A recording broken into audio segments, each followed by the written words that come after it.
to the Coast to Coast podcast, brought to you by Play Picks and the Lines. Coming to you from the West Coast, Josh Lander, joined as always by my guy on the East Coast, Nate Weitzer, rocking his faded KG shirt today.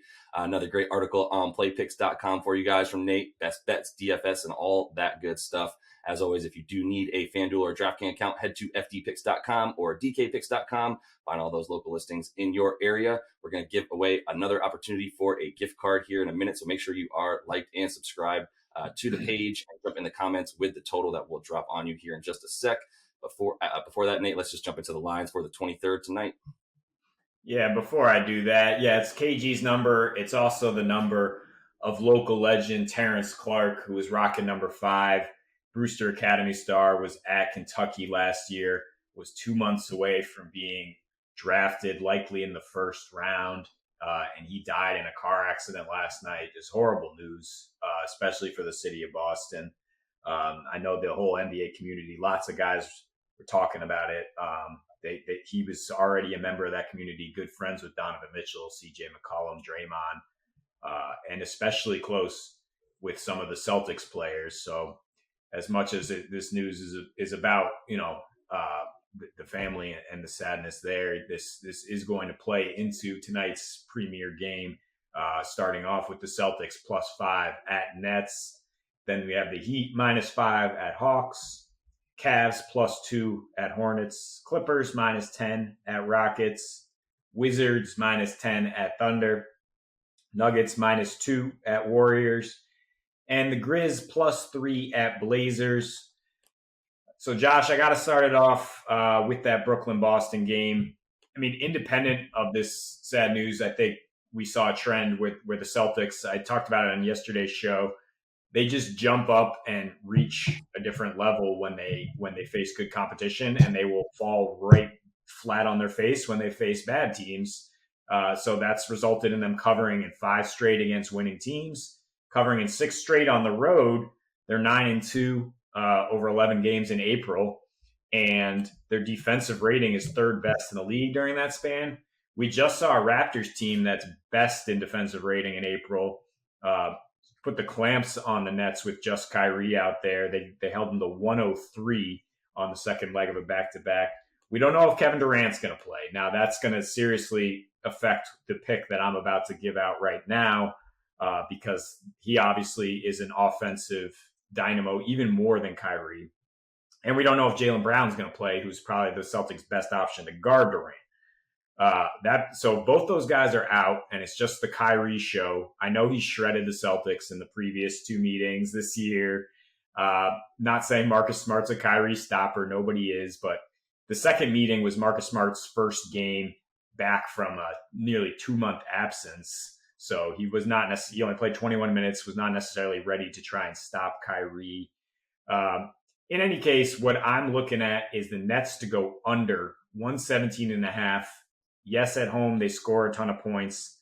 The Celtics are, as mentioned, are playing great defense right now. I like the overall under at 230, but I'm more eyeing just keeping the Nets below that 117, playing inspired defense because of the situation. And if you do feel like the Nets are going to pull it out, they have not covered the spread at all at home, 9-13. Even though they've won 9 straight at home against the East, they're 9-13 against the spread at home. If you like the Nets to win, take them by 1 to 10 points. That winning margin gets you +170. I don't see the Celtics getting blown out in this spot at all. And the Nets, as we know, can close.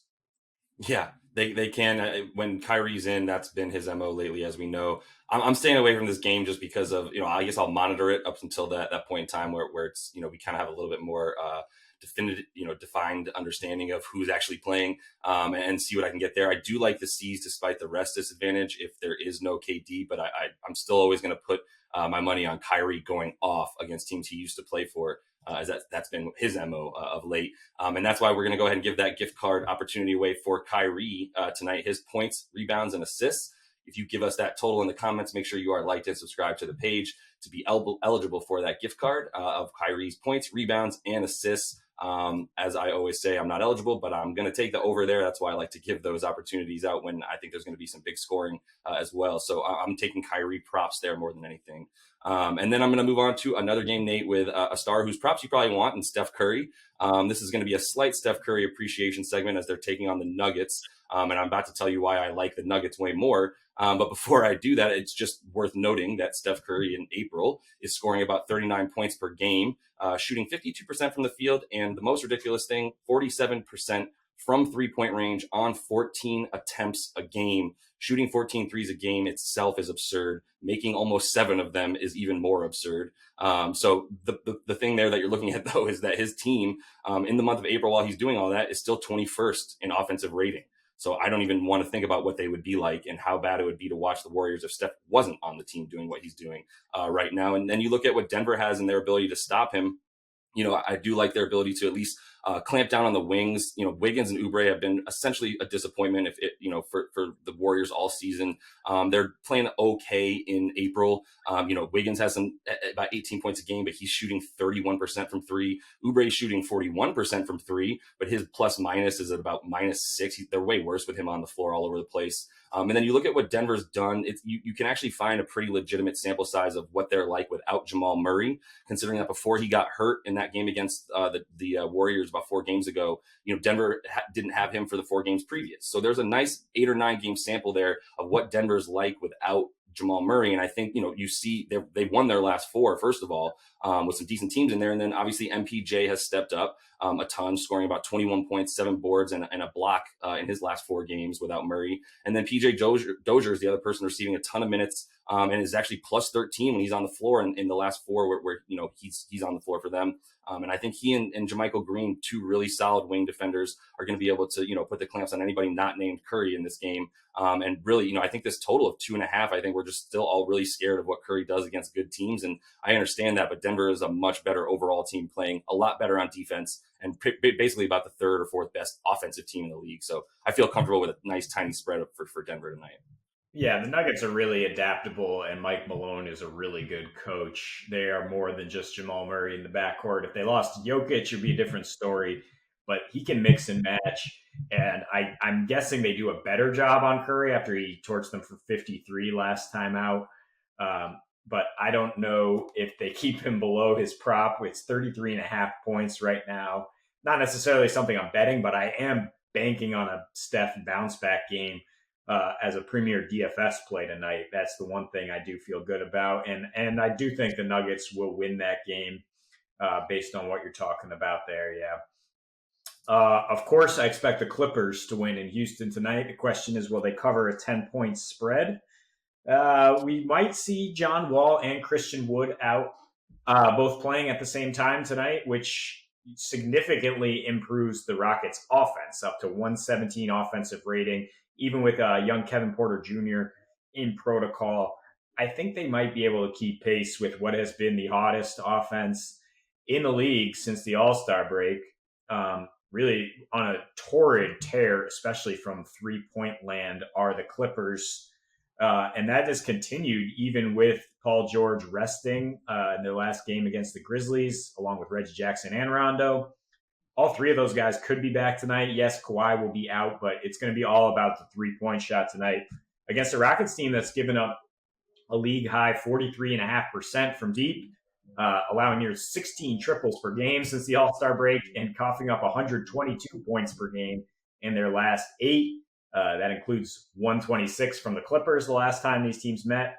So again, I'm attacking that team total. I'm going over 117.5 for the Clips, who have just dominated losing teams this year. And I'm considering the overall total because Wall and Wood are playing.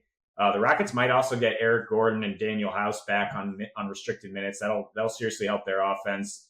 The total just at 222 is very low for a Clippers game. So Clips money line and the over, you get plus 140 at DraftKings. I like the odds there as well. Nice. Yeah. Cut into those giant double-digit spreads we keep seeing these days with the tanking teams taking on the top teams. And I think, that's some good place to find value when you're talking points tonight for sure. So I like that. And just a quick hit on that. The Wizards also -10 at the Thunder, who are not trying to win games at all. Considering either of those games, teasing them down to -6 or so and teasing the Celtics up to +9, who I'm willing to say will not lose by double digits tonight. I feel very good about those as tease options. Yeah, I'm with that. A lot of points there to play with for sure. And then one more game, Nate. I'm going to eye something that I was targeting the other night as well with the Memphis Grizzlies, who will be taking on the Blazers. Once again, will not have Jonas Valanciunas. You look at what Jonas Valanciunas does for them and what they do well, right? They get the most second chance points in the league, sort of near the top of the league in points in the paint. And normally I would love this matchup if JV was playing, because Portland's fifth worst at limiting opponents' second chance points. And they give a ton of points up in the paint, as we know. And then, the rebounding of Jonas Valanciunas also leads to the fast break points, which Memphis loves to run with those young guys. And without the ability to just secure, the boards as they normally would against this Portland team, they're not going to be able to get out and run. And I don't really think they'll be able to stop, Portland from deep at this point. A number I really like is that when Lillard's playing this season after a loss, the Blazers are 7-1 against the spread. They don't really come back and lose 3 games in a row or anything like that. So when they're at home as well, we've seen them be pretty good as home favorites and play pretty well when they're playing teams that they should be at home. So once again, I'm just going to target the Grizzlies without who I consider to be their best player in Valanciunas and a back to healthy Portland team. Okay, Ja, you heard that. Next time out, bulletin board material. I know. I understand he's a big watcher of the show, so I apologize, Ja, but JV's just get it done. No, I like the call. I don't think the Blazers will continue sliding. I don't think Dame is going to have another poor game after his return from a hamstring injury. He struggled a little bit, and they still almost pulled it out against the Clippers. So I like the Blazers win tonight.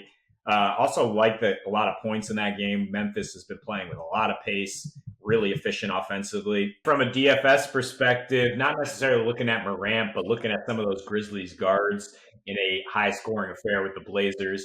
I think DeAnthony Melton and Grayson Allen can be used in tournaments, but Melton matches up a little better against what the Blazers do with their multi-guard lineups, like him, like Kyle Anderson and Cash, per usual. I think Armani Brooks is the man who's stepping up for Kevin Porter Jr. The Rockets, you want to make sure Eric Gordon doesn't return tonight, though, before you trot him out as a cheap play. Daniel Gafford has been key for the Wizards lately on both ends. He's starting to see his minutes ramp up. I guess Kenrick Williams is going to see all the minutes he wants for the Thunder when they might sit Dort again for no reason. Obviously, we expect Steph to bounce back as a premier play there. You could pair him with Jokic if you can find enough value. And I think you can.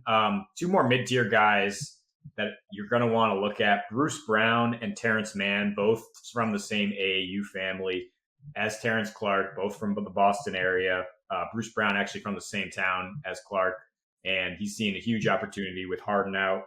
I would definitely roll him out there. And, man, depending on who sits for the Clippers, could be thrust into a role with 30-plus minutes once again tonight. For sure. And as always, keeping an eye on what Kyrie does in his revenge game against the C's. That is our prop, if you'll remember. Make sure you are liked and subscribed to the page. Jump in the comments tonight. Let us know how many points, rebounds, and assists combined you think Kyrie will have. And we'll be back with another show on Monday for you guys, as that is all the time we have for today.